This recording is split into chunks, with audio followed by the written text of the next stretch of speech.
Hi guys, मैं फिर से आपके सामने मैकेनिक्स की चैलेंज लेके आज है मैकेनिक्स चैलेंज 3। आज के चैलेंज में क्या है? आज के चैलेंज में 3 ब्लॉक सिस्टम है। यहाँ पे ये है 20 kg ब्लॉक, ये है 4 kg और ये है 1 kg ब्लॉक। एंड ये जो दो सरफेसेस इसके बीच कोफिशिएंट ऑफ स्टैटिक फ्रिक्शन है μ1 एंड ये दोनों के बीच कोफिशिएंट ऑफ स्टैटिक फ्रिक्शन है μ = 1/5 एंड इसमें है μ1 = ½ तो यहाँ पे कोफिशिएंट ऑफ काइनेटिक फ्रिक्शन के बारे में कोई जिक्र नहीं है, तो हम लोग पकड़ लेंगे कि coefficient of static friction and kinetic friction are almost same. तो मुझे करना क्या पड़ेगा? मुझे करना ये पड़ेगा कि find out acceleration of the blocks and we can take g as 10 मीटर/सेकंड²। कब? जब मैं मिडिल वाला जो ब्लॉक में अल्टीमेटली 50 न्यूटन फोर्स अप्लाई किया हूँ। तो अल्टीमेट चैलेंज क्या है? अल्टीमेट चैलेंज है ये कि ये सब मुझे करना पड़ेगा कितना टाइम में? 2 मिनट में। तो सबसे पहले तो मैं ये सब करूंगा एंड जब मैं करूंगा शायद तुम्हें समझ में नहीं आएगा, मैं पूरा करूंगा। उसके बाद हर एक स्टेप्स कैसे मैं इतना जल्दी ये सब को कर पाया मैं तुम्हें एक्सप्लेन करूंगा। तो शायद ये पूरा वीडियो देखने के बाद फ्रिक्शन के बारे में बहुत सारा प्रॉब्लम्स तुम्हारा क्लियर हो जाएगा। सबसे पहले मेरा टाइम स्टार्ट हो गया। सबसे पहले R1 निकालूंगा मैं, जो इसके बीच एक्ट कर रहा है। क्लियरली 1 kg मास है, तो स्टेप 1 R1 = G = 10 न्यूटन। तो maximum force that can be transferred to the upper block is, मैं Fm1 को कर रहा हूँ, that one = μ1 R1 = clearly half into 10 newton = 5 kg। तो उससे मैक्सिमम क्रिटिकल एक्सेलरेशन 5 बाई उसका मास 1 = 5 मीटर/सेकंड²। ये बहुत इंपॉर्टेंट स्टेप है। 2 नंबर मैक्सिमम यहाँ पे जो रिएक्शन आ रहा है R2 क्लियरली R2 उसके ऊपर 5 kg मास बैठा हुआ है, तो 5g। तो maximum force that can be transferred to this one is Fm2 = μ2 R2, that means 1/5 into 5g, that means 10 Newton. And उससे इसका एक्सेलरेशन क्या आने वाला है? AC2 is 10 by उसका मास, that means 0.5 मीटर/सेकंड²। Clearly AC2 is greater than AC1। So सबसे पहले ये दोनों के बीच सेपरेशन आने वाला है एंड अब होगा क्या? यहाँ पे क्रिटिकल फोर्स 1 देखना पड़ेगा। 3 नंबर स्टेप क्रिटिकल फोर्स 1 क्या होता है? इसका एक्सेलरेशन इनटू होल सिस्टम का मास 0.5 into 25 = 12.5 न्यूटन। एंड इसके बाद क्रिटिकल फोर्स 2 वो होता है maximum force transfer to this block plus 5 into, मतलब इसका जो क्रिटिकल एक्सेलरेशन इनटू ये दोनों का मास, मतलब 4 + 1 इट इज आल्सो 35 न्यूटन। तो ये जो फोर्स यहाँ पे इससे भी बड़ा है, इससे भी बड़ा है, मतलब यहाँ पे सीधा एक्सेलरेशन क्या होगा? नंबर 1 A1 होगा, मतलब इसका होगा मैक्सिमम फोर्स ट्रांसफर हो जाएगा, वहां पे होगा 5/1 = 5 मीटर/सेकंड²। इसका होगा 3 10/20 = 0.5 मीटर/सेकंड²। एंड इसका होगा जितना ट्रांसफर किया 2 = 50 में से ट्रांसफर हो गया 10 एंड 5 बचा जो है उसका एक्सेलरेशन। तो total force, net force acting on it divided by its mass, that means almost आ रहा है 35/4 = 8.75 मीटर/सेकंड²। तो ये तो मैं कर दिया ये सब। अब क्वेश्चन है ये मैं कैसे किया एंड यहाँ पे इंपॉर्टेंट स्टेप्स को कैसे हैंडल करना पड़ेगा, कैसे तुम समझोगे कि ये सब करना पड़ेगा। मैं एक एक करके स्टेप्स को एक्सप्लेन करता हूँ। सबसे पहले बहुत इंपॉर्टेंट कंसेप्ट है, यहाँ पे फोर्स कहाँ पे अप्लाई किया गया है? फोर्स अप्लाई किया गया है 4 kg ब्लॉक में। तो क्वेश्चन है ये 20 kg एंड 1 kg ब्लॉक में तब मूवमेंट कहाँ से आएगा? जब तक इसका कोई भी हिस्सा यहाँ पे कोई भी पार्ट यहाँ पे या यहाँ पे ट्रांसफर नहीं होता है तब वहाँ पे मूवमेंट नहीं आ सकता है। अब क्वेश्चन है ये फोर्स ट्रांसफर कौन सा मैकेनिज्म से होगा? आंसर है फ्रिक्शन। यस, फ्रिक्शन है वो मैकेनिज्म जिससे ये ब्लॉक से फोर्स ट्रांसफर होगा यहाँ पे एंड यहाँ पे। अब कौन सा फ्रिक्शन? आंसर है जब तक ये दोनों या ये दोनों के बीच रिलेटिव मोशन नहीं आएगा तब तक स्टैटिक फ्रिक्शन से, एंड जब रिलेटिव मोशन आ जाएगा तब काइनेटिक फ्रिक्शन से। अब ये स्टैटिक फ्रिक्शन अल्टीमेटली क्या है? स्टैटिक फ्रिक्शन एक ऐसा फोर्स है, ये बेसिकली एक सेल्फ एडजस्टिंग ऑटोमेटिक फोर्स है। मतलब ये कांस्टेंट फोर्स नहीं होता है, ये एक वेरिएबल फोर्स होता है। इसका वैल्यू 0 से लेकर एक मैक्सिमम वैल्यू तक, जिसका नाम है limiting value of static friction, वहां तक वैरी कर सकता है। तो सबसे पहले यहाँ पे चेक करना है तुम्हें ये जितने भी सरफेसेस में मैक्सिमम फोर्स ट्रांसफर कितना कर सकते हो। देखो उसके लिए सबसे पहले नॉर्मल रिएक्शन निकालना पड़ेगा। सबसे पहले उसने मैं क्या किया, ये सरफेस में नॉर्मल रिएक्शन निकाला। वो तो आसान है, वो क्या होगा? वो होगा 1 kg 1 into g equals to 10 Newton. अब कितना फोर्स मैं मैक्सिमम यहाँ पे ट्रांसफर कर सकता हूँ? यहाँ पे मैक्सिमम फोर्स मैं जो ट्रांसफर कर सकता हूँ वो है Fm1 नाम दे रहा हूँ इसका, वो है mu into mu1 into r1, that means half into 10 equals to 5 Newton. तो इतना फोर्स मैक्सिमम मैं थ्रू फ्रिक्शन ट्रांसफर कर सकता हूँ। इसका मतलब क्या हुआ? देखो इसका मतलब है इसमें मैक्सिमम फोर्स ट्रांसफर कर सकता हूँ 5 न्यूटन, तो इसमें मैक्सिमम एक्सेलरेशन कितना ला सकता हूँ? डेफिनेटली क्रिटिकल एक्सेलरेशन 1 है 5 by its mass equals to 5 metre पर सेकंड स्क्वायर। बहुत इंपॉर्टेंट स्टेप है। तो मैक्सिमम फोर्स यहाँ पे ट्रांसफर कर सकता हूँ 5 न्यूटन, एंड उससे इसका मैक्सिमम एक्सेलरेशन आने वाला है 5 मीटर पर सेकंड स्क्वायर। नेक्स्ट स्टेप 2, यहाँ पे जो नॉर्मल रिएक्शन, वो नॉर्मल रिएक्शन कितना आ रहा है भाई? इसके ऊपर 5 kg ब्लॉक है तो R2 या जो R2 आएगा 5g, दैट मींस 50 न्यूटन।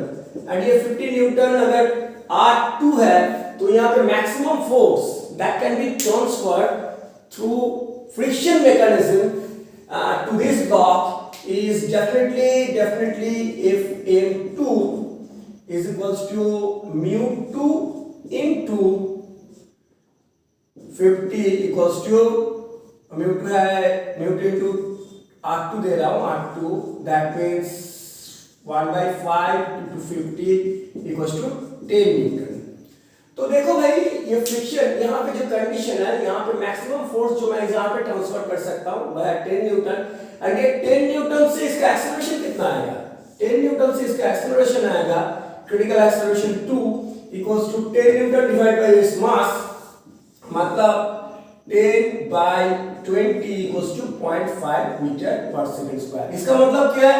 इसका मतलब है मैक्सिमम एक्सेलरेशन मैं जो यहाँ पे क्रिएट कर सकता हूँ वह है 0.5 मीटर पर सेकंड स्क्वायर। इससे ज्यादा मैं क्रिएट नहीं कर सकता हूँ। क्यों क्रिएट नहीं कर सकता हूँ? ऐसा कंडीशन में क्यों नहीं क्रिएट कर सकता हूँ? क्योंकि यहाँ से यहाँ पे जो मैं फोर्स ट्रांसफर कर सकता हूँ वह 10 न्यूटन, इससे ज्यादा फोर्स ट्रांसफर पॉसिबल नहीं है, क्योंकि यही है limiting value of static friction. तो इससे ज्यादा मैं फोर्स ट्रांसफर नहीं कर सकता हूँ। तो यहाँ पे ज्यादा से ज्यादा मैं 10 न्यूटन ट्रांसफर कर सकता हूँ, एंड इससे ज्यादा उसका एक्सेलरेशन है हो सकता है 0.5 मीटर पर सेकंड स्क्वायर। एंड यहाँ पे एक डिसीजन लेने का बहुत इंपॉर्टेंट जगह है। देखो भाई क्रिटिकल एक्सेलरेशन क्या हो रहा है? इसके लिए AC2 हो रहा है 0.5 मीटर पर सेकंड स्क्वायर, एंड इसके लिए AC1 हो रहा है 5 मीटर पर सेकंड स्क्वायर। ये क्रिटिकल एक्सेलरेशन का मतलब क्या है? देखो भाई यहाँ पे सबसे पहले मैक्सिमम एक्सेलरेशन मैं जो यहाँ पे जनरेट कर सकता हूँ दिस वन, मतलब अप टू दिस एक्सेलरेशन ये पूरा बॉडी ये बॉडी के साथ एक साथ चल सकता है, क्योंकि इससे ज्यादा एक्सेलरेशन यहाँ पे मैं क्रिएट नहीं कर सकता हूँ। तो फोर्स अगर इतना हो गया कि इसमें 0.5 मीटर पर सेकंड स्क्वायर से ज्यादा एक्सेलरेशन आ गया तो ये दोनों में सेपरेशन आ जाएगा, ये दोनों में रिलेटिव मूवमेंट आ जाएगा, क्योंकि इससे ज्यादा फोर्स तुम यहाँ पे सप्लाई नहीं कर सकते हो, तो इससे ज्यादा एक्सेलरेशन यहाँ पे आएगा नहीं। तो इसका एक्सेलरेशन अगर इससे ज्यादा हो गया रिलेटिव मूवमेंट आ जाएगा। तो यहाँ पे देखो, एंड यहाँ पे 5 मीटर पर सेकंड स्क्वायर है क्रिटिकल एक्सेलरेशन 2, इसका मतलब है ये दोनों के बीच रिलेटिव मोशन आएगा कब? जब ये दोनों का एक्सीलरेशन, कंपोजिट एक्सीलरेशन हो रहा है 5 मीटर पर सेकंड स्क्वायर।